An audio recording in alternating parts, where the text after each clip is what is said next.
inviting to the coach opportunity, because I know that some people are new, and or I want to record this so that other people can see and use this as a reference for the inviting process. So, oops. So basically I wanted to go over who to approach. I know that sometimes it can be difficult to determine who we're going to talk to, and especially getting started. It's not easy at times. So basically in your challenge groups, in your fit clubs, if you are running a fit club like Shelby is, like I aspire to be once I find a location, you're eventually going to come across people with certain qualities that it takes to become a successful coach.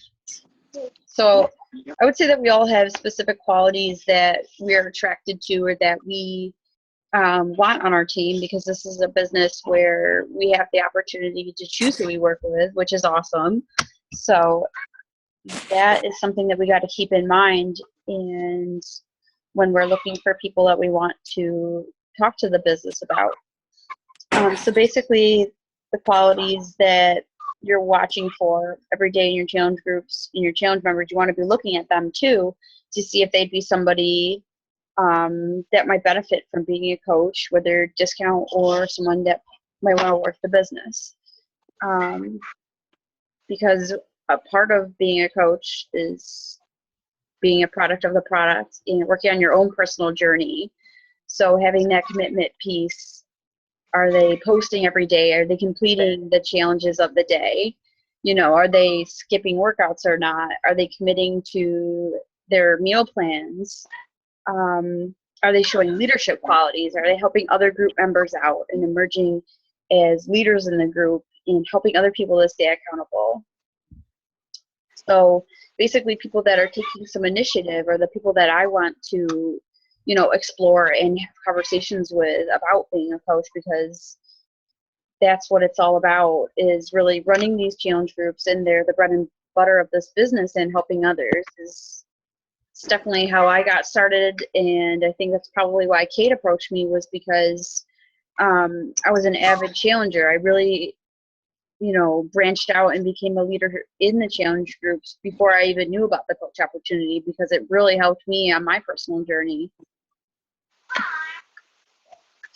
Some coaching qualities that I look for are passion for health and fitness, what we're doing, passion for also helping others, because the business aspect is not just about ourselves, but it's also about helping other people. But I think it really starts with, you know, honing in on yourself and helping yourself, but then again, helping others. And that passion for Beachbody products, that's another big key thing to look for in coach qualities. You want somebody who, at least for me, I want somebody who's committing to Beachbody products and who has the experience of trying the products and who's passionate about them and just loves everything about them and sharing them. Someone who's a good communicator, someone who's a good listener and gives great advice. So not necessarily somebody who, you know, maybe gives orders or is, you know, demanding or rude to other people in the group, or, you know, or judgmental. You want someone who's a good communicator and who kind of, you know, keeps people accountable and lifts people up. Someone who has integrity, somebody who's honest, forthright with the other group members and to you.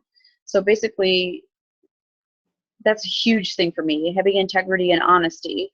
I know that sometimes when I'm posting on our team page, I don't get a lot of feedback, or, you know, I know that we all lead busy lives. And just like with inviting to challenge groups into the coach opportunity, I try not to have that emotional attachment to that.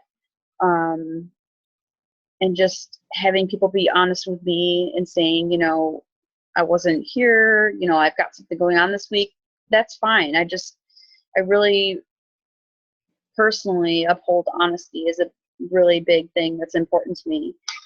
Somebody who's getting results. So somebody who is committing themselves to their health and fitness journey, and they're getting good results because they are truly committing and not just talking the talk. They're walking the walk and really getting those results. Someone who has a positive attitude and maintains a positive attitude, even through the rough times, because a lot of this is a mental journey and it can get really tough. But someone who's going to, share that with other people and tell them, man, I fell off the wagon hard this weekend, or, just someone who's going to be up front and forth, and someone who's going to be raw. I like people who are just completely themselves, not sugarcoating things. So those are some great qualities for a coach. And the ability to overcome obstacles, because especially in the coaching opportunity, we're going to face obstacles. We're going to face failures. That is a given. There's some awesome personal development books out there, like Go for No, which is all about getting those no's and knowing that once you get a no from somebody, you're one step closer to getting a yes. If you're reaching out to 5 people, maybe one person's going to say yes. But if you're reaching out to more people, the odds are better. So just being a product of the product and sharing passionately with others, and to learn to adjust to continue moving forward, because we're going to hit those tough times. We all do. And it's that ability to move forward that truly elevates you as a coach, and it shines through your accomplishments, for sure. When to approach people. The timing when you should invite someone to become a coach is very important. You should not ask people just beginning your challenge groups to become a coach. I mean, obviously this is all personal preference, whatever is going to work for you. And, if you really think that someone's going to make a good coach, then go for it. Ask them. It can't hurt. It's an awesome opportunity, and why not share that with other people? Why wouldn't they want to get a discount on their Shakeology? You should not ask people, they aren't ready at the point. Sometimes they're not ready, and you got to just take that emotional attachment out of it and not take it as a diss or a burn. People aren't going to see the value in what we do all the time. This is pretty non-traditional what we're doing, and we're not a traditional MLM. It can be hard for people to grasp. I know, just think about when you started being a coach, were you all in right away? I know for me, it really took me a long time to really understand. And until I just had to get rid of those fears, because a lot of what held me back to becoming a successful coach was my fears. I had a fear of failure. I didn't want to fall on my face. What if I didn't make that goal and I set that date? I just had all this, self-consciousness within me. And until I really started diving into that personal development and working on myself, that I understand that it's actually fun to fail. At least you tried. And just getting out there, and just know that we're all on our personal journeys, and you can't compare yourself to other people. I think I feel blessed that I'm not stuck up against a wall where, I found out I'm pregnant or something like that, where I don't have the money to make my bills or anything like that. I'm just so thankful that I'm not pinned up against a wall. And sometimes it takes people to be, just trapped in order to succeed in this business, or to have that motivation or push. And I'm just thankful that I'm getting that now without being backed into a corner, with having multiple options. I do. And, for other coaches, that's not the case. And just knowing that we're all on this journey, at each point in our lives, we're all at different points in our lives. And I was just listening to a call today from Lindsay Matway, who's the top coach in this Beachbody business. I'm not sure if you've all heard her story, but she was a bartender. She never finished high school. Her parents were both alcoholics. She had to drop out of high school to take care of her siblings. And after she met her now husband, 3 months later, she found out she was pregnant. And her child had a lot of complications, and she was born with a brain bleed, and she was $400,000 in debt for medical bills. She was literally pinned up against a wall. at the age of 25. And then at the age of 27, she became a millionaire. Does that, don't compare yourself to her story. That was her personal journey. And don't think that, if you don't accomplish what she did, that you're not successful. Because I know that just making $100 a week at the beginning was huge to me. I was able to afford my car payment. I was able to pay my bills. Even though it wasn't a huge struggle for me, I was able to get by. So just sharing that relentlessly with other people and just sharing that conviction of just, you don't know how important it could be to someone to make $100 even a month. That could be huge for somebody.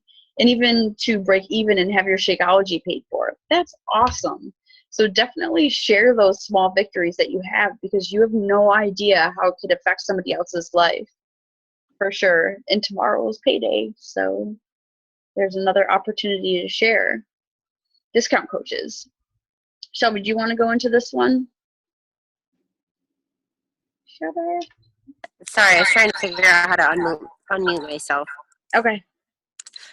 Discount coaches. You should never talk to somebody about becoming a coach just for the coach discount, which I am super guilty of. Because if I have a lot of discount coaches, but I personally love them. I think that they're a great way to build your foundation. They usually don't ever do anything with the business, but they have potential and they're a really, really great asset. It can be frustrating and a waste of time for a sponsor, but I think that it is really helpful. And that person's it's a win-win for everybody. You're upping your numbers. It's an easy way to get to Diamond or to get to Emerald. And they get their discounted Shakeology. And I've had a couple of people who started out as discount coaches and then ended up moving into becoming a business coach because they saw the opportunity. So I think that it's really important when it does get frustrating and it does feel like a waste of time to keep that in the back of your head. Because I think I originally had 4 or 5 discount coaches, and they're not super reliable. If you do have discount coaches, it's always, if you're shooting for Emerald, if you're shooting for Diamond, to have those extra people, because it is a decent way to build your foundation, but they're probably not going to stick around forever. I think basically with this slide, it's definitely perception, because I agree with you on a lot of your points that, I would say a majority, probably half of my organization are discount coaches, including family members. And, I bet basically this slide is just trying to say that, don't count on them as far as building a business opportunity all the time, because I definitely started as a discount coach. So, it's not to say that they won't grow the business, but just to continue, prospecting and finding other coaches, because the typical time period that they would continue to get Shakeology just on discount and not participate in any groups is about 6 months. So just to constantly be sharing this opportunity with other people, because not necessarily people are going to be on Shakeology forever if they're not really getting involved in the coach opportunity. Some people just don't see the value in it. And especially with being a coach, we're getting it paid for through our paychecks. So, it's just hard. Some people don't see the value in what we do, but that's not to say that discount coaches aren't valuable as well, because they definitely are. Yes, absolutely. And I think that was very well put. In the discount coaches, I think that it's super easy because I just lost 2 coaches and they were both discount, and that had made a huge blow to my business. And I think in the beginning I was so focused on discount coaches because I saw it as an easy opportunity. And I think that's really where going off of what you were just saying, you can't focus on that. You want people to build your business, so you don't want to focus on that easy discount coach because they're not going to stick around forever, and I'm learning that the hard way. Absolutely. Yeah. I know in the beginning for me, I lost quite a few coaches, but I built my way up to sustaining ranks by continuing to prospect, I guess. So just it definitely takes a blow, but that's maybe what we need to go through in order to be stronger and grow on our personal journeys. Because I think I try to take things more as a learning opportunity now more than ever. And, I just think that maybe that was meant to be. So another aspect is when to approach people. So timing on when to approach someone in your challenge group varies greatly sometimes. It can be anywhere from 2 weeks to 90 days. All depends on whether or not they have gotten their results and developed a passion for Beachbody. I mean, it really depends. I mean, like Miguel's call the other night, he was talking about how you can go diamond in 7 days and how you can go emerald in like 24 hours. And that was strictly just basically his warm market and reaching out to people that you love and just sharing how much, this can really change someone's life. I know Shakeology has changed my life drastically in my health overall. So just sharing that with other people and your passion can really make a huge difference without the sales opportunity. So just sharing that, because I know I definitely want all of my family members to be happy and healthy and live longer lives. So, if your brother signs up for 3 months and helps you to rank advanced to emerald, and then you have 3 coaches and he quits, then you're in a good spot. But, at least you shared that and somebody came along with you. Oops. So basically, once you discover someone you feel would be a great coach, the first thing you do is send them a message. Usually, the platform that I utilize is Facebook, or I'll text them or call them. So Facebook particularly guarantees that they will receive the message, whether emails don't. But that's not always true, because Facebook, some people don't have the Facebook app. So that can be difficult. I know the Messenger app, a lot of people have been saying like, oh my gosh, I didn't even see this message from 2 months ago, because they didn't have the Facebook Messenger app. So just be mindful of that we really want to be getting on the phone and getting phone numbers so that we can talk to people.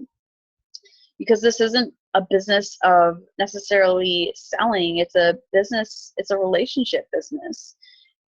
There's a lot of Beachbody coaches, and people have the opportunity to choose who they want to work with.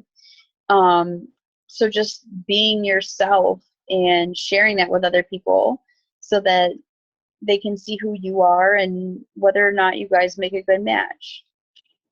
So challenge groups on Facebook are a great example.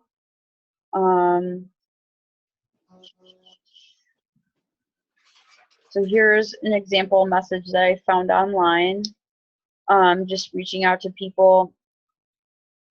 So basically saying why you think that they would make a good coach and what it would do for them.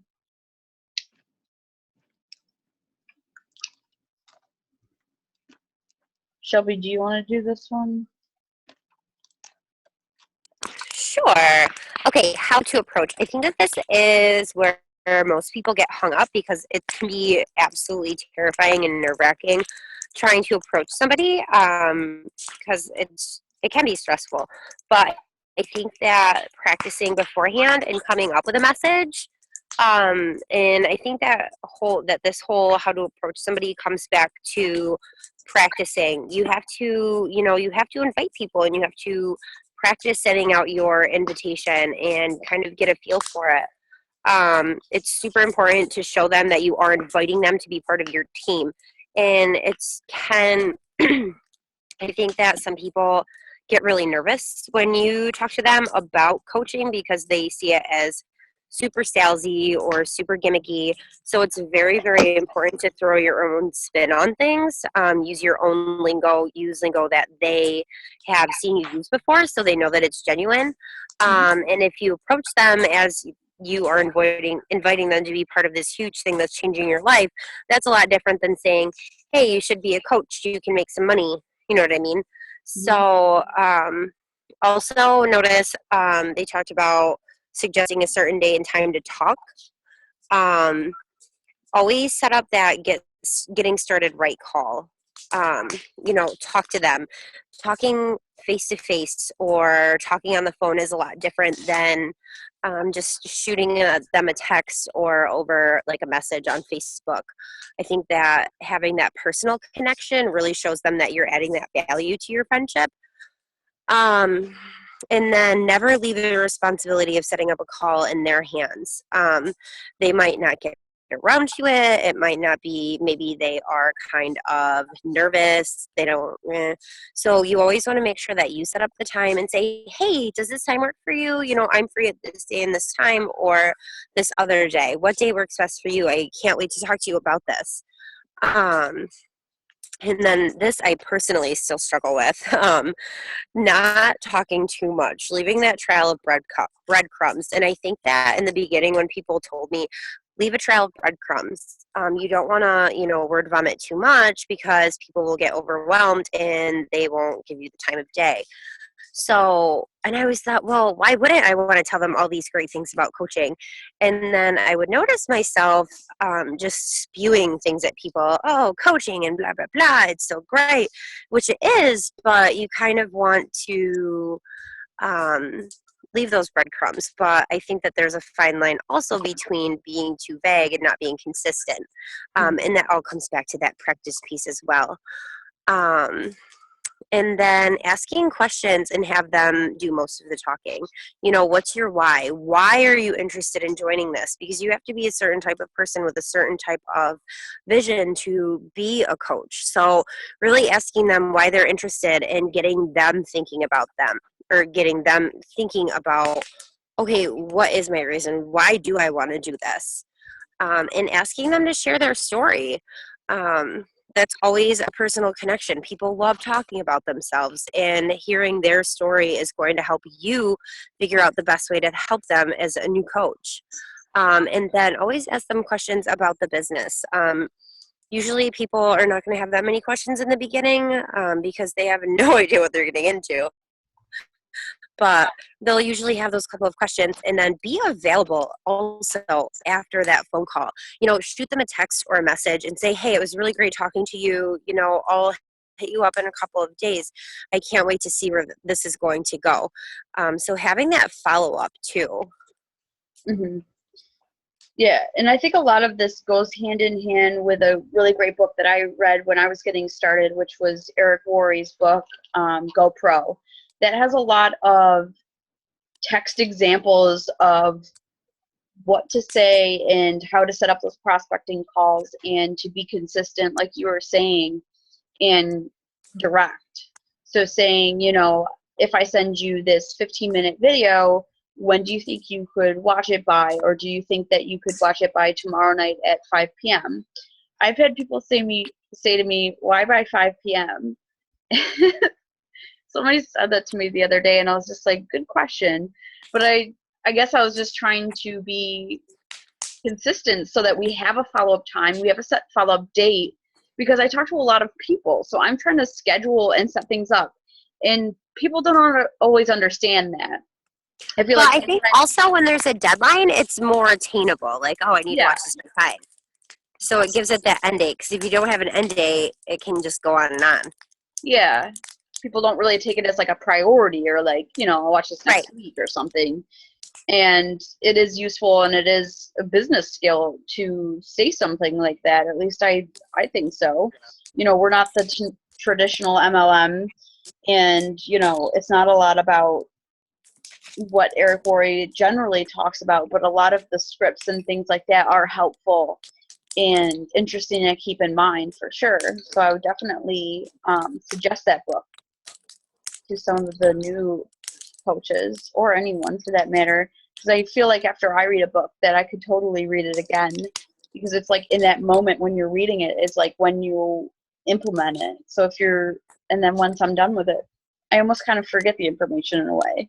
So it's all very good refreshers. So 3-way calls. I know that Shelby, you and me have done 3-way calls with 2 of your coaches, Megan and Katrina.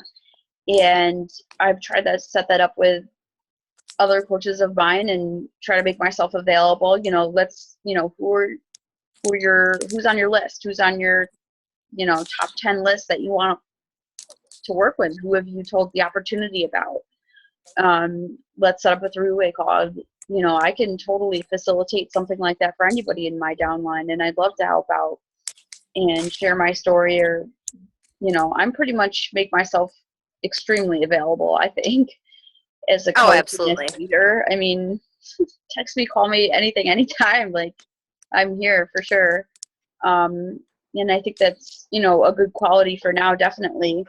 But once I get to the top, I might need to, coordinate my time a little differently. So doing that really helps you out. I know that once I read Rock Your Network Marketing Business, that's kind of where I got that three-way call thing from. And I was kind of like, oh, what do I do? And I had like sticky notes everywhere, and I just wung it, and me and Shelby did it. And that's what we've been doing ever since, Mm-hmm. and it's working. And it's especially, I think, a really good idea for newer coaches, because it is really, you still have all of these questions. And what if they ask you something that you don't know? And that can be really scary.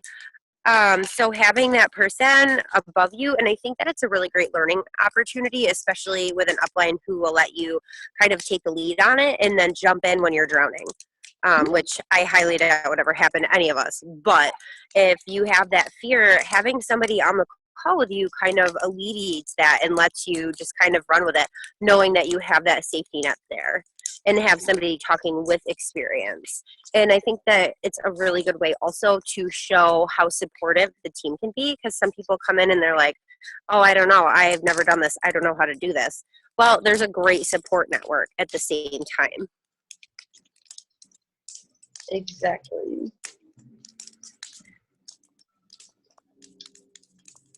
So I guess basically just going into like the follow-up. So say that you've sent somebody a video or you've talked to them about the opportunity, following up with them if they haven't, decided or come up with, whether or not they want to partake in this.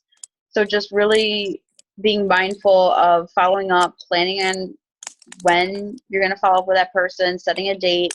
If they're interested, getting on a call, how are you going to sign them up? Are they going to buy a challenge pack? Are they, going to pay the $39 fee and not get a challenge pack? I mean, it makes the most sense to get a challenge pack. But just giving them their options, and then they can make an informed decision from there so that everybody's on the same page.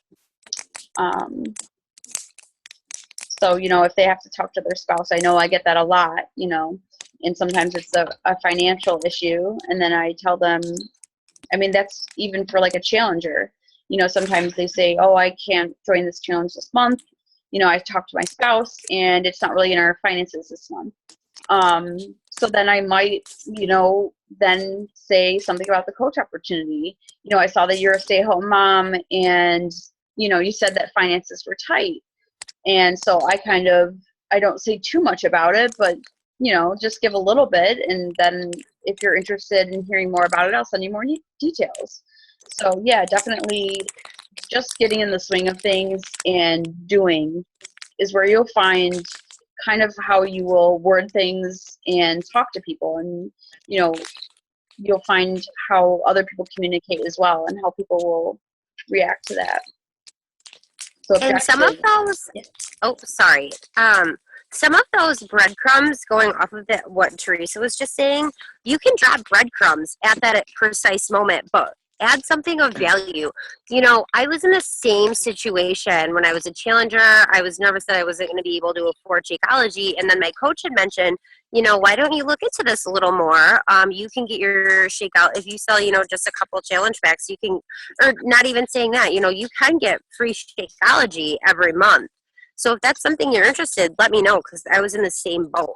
So adding things of values, and that's a really great example of when to drop those breadcrumbs. When, like Teresa was just saying about how not to be, don't say too much, but you can drop a little hint there. Yeah. Without going into like Success Club points and all that right. stuff. Because it can get complicated very fast. But yeah, for sure, just saying, how you genuinely felt, how you felt found, I felt the same way, I found this, just like you're saying. So just really just bringing it back to taking the scariness out of conversations and just bringing it back to how you felt. It really is that simple. Definitely, like you were saying. And objections are going to happen, for sure. So you'll get objections for Shakeology, you'll get objections for joining a challenge, for being a coach. So personally, I've written down some responses to what I'm going to say to that. You know, I completely understand. Like you were saying, I felt the same way. So being able to have a response, but validating their feelings, because you don't want to sound like they're wrong, because I mean, if that's how they feel, that's how they feel, you know, that they're not financially in a good spot. You know, maybe they're just spending way too much on groceries, and buying Shakeology would actually save them money. That's what I generally bring it back to, you know, I actually found that I'm actually saving money. I'm not going to the gas station every morning and getting a greasy breakfast sandwich, you know. I am not going out for lunch as much at work. You know, is that really a big sacrifice?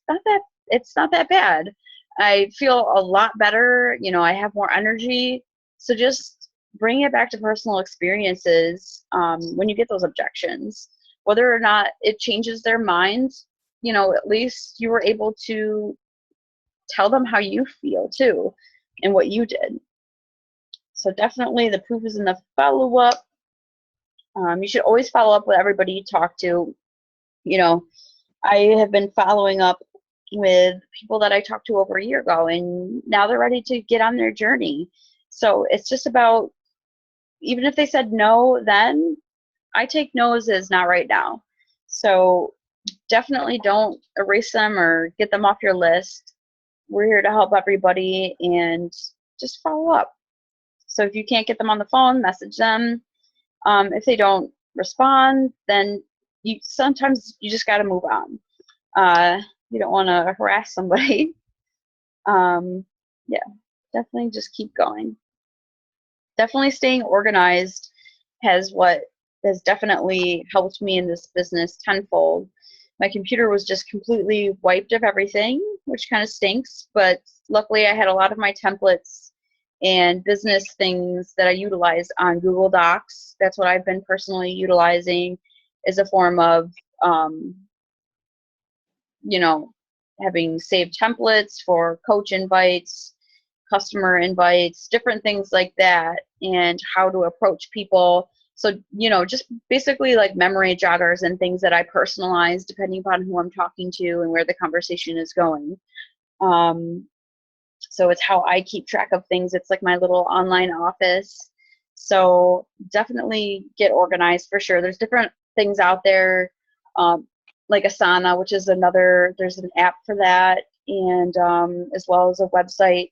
So that's another way to stay organized, where you can type things and have everything organized in little sections and task bars. And you can also search people's names and emails and stuff. So that's really awesome. So that's all I have for today. It looks like we have 2 minutes left, less than 2 minutes. So if we want to open up to questions, if anybody has any quick questions, that would be great. I'm going to stop sharing my screen. So does anybody have, even if it's not even on the subject, so any accomplishments, anything fun going on in somebody's life? Who wants to share? Everyone say hi, Crystal. Hi, Crystal. I signed her, and I'm really excited about it.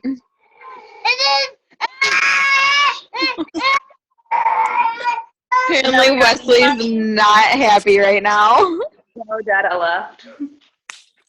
This is my fire that I'm hanging out next to. It's fun. Wesley mad. Crystal, how many kids do you have? Yeah. Just one. Just one? How old? He is 17 months. 17 months. Very nice. Hannah, how old are your kids? Jaira's gonna be 4 in September, and Judah is 3.5 months. And Patrick, how old is your little guy? My son is 5 years old and going into kindergarten soon. Oh, that's tough. That should be fine. We bought our house, so we're living in a new house. Very exciting. And that's my good news. But my shoulder's fixed. Congrats. It's no longer broken, so we can start working out again. Very excited. Yay. That is exciting. Yeah. Did you have to have surgery? No, I just didn't do anything for 2 months except run. I ran a lot. I actually have a half marathon this weekend, and